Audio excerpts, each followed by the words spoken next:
हिमायतनगर शहरातील लकडोबा चौक परिसरात असलेल्या वैकुंठधाम हिंदू स्मशानभूमीला आज सायंकाळी पिंपळगाव दत्त संस्थानचे मठाधिपती परमपूज्य बालयोगी व्यंकटस्वामी महाराज यांनी भेट दिली आणि येथील स्मशानभूमीचा कशा प्रकारे कायापालट झाला याचे निरीक्षण केले। या हिंदू स्मशानभूमीची स्वच्छता, लावण्यात आलेले विविध वृक्ष, विद्युत रोषणाई, स्मशानभूमीचा प्रशस्त परिसर आदी बाबतची पाहणी करून यासाठी मेहनत घेतलेल्या गुड मॉर्निंग ग्रुपच्या सर्व सदस्यांचे कौतुक केले। तसेच या ठिकाणी श्री परमेश्वर मंदिराकडून देण्यात आलेल्या भगवान महादेवाच्या मूर्तीचे निरीक्षण करून मंदिरातर्फे राबविण्यात येणाऱ्या समाज कार्याची प्रशंसा केली।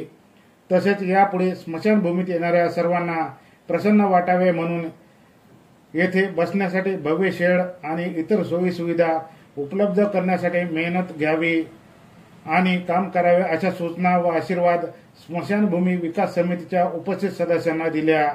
यावेळी महावीरचंद श्रीमाळ, डॉक्टर राजेंद्र वानखेडे, मारोतराव लुंगदे, सुभाष बलपेलवाड, विलासराव वानखेडे, सुभाष शिंदे, मायंबा होळकर, हरिभक्तपरायण जाधव महाराज, ज्ञानेश्वर शिंदे, संजय माने, श्यामराव पाटील, रामभाऊ नरवाडे, अनिल भोरे, पंडित धोने आदींसह अनेकांची उपस्थिती होती।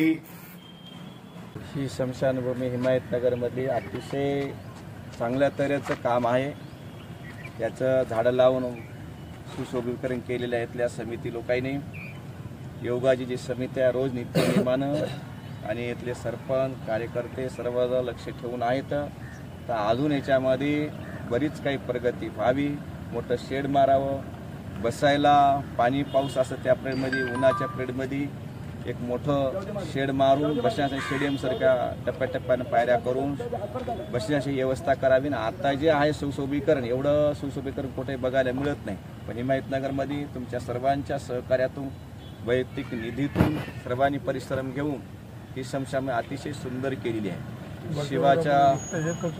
शिवाचं जे आहे तर महादेवाची मूर्ती बसवली आहे, खूप अतिशय सुंदर परमेश्वर मंदिरातर्फे देण्यात आलेली आहे आणि झाडं सुद्धा खूप छान लावलेली आहेत। पूर्वी काय होतं, स्मशानभूमी खूप खड्डे खोल होते, भयंकर म्हणजे यायला कठीण होतं, येतं स्मशानभूमी असून कोणाचं लक्ष नव्हतं।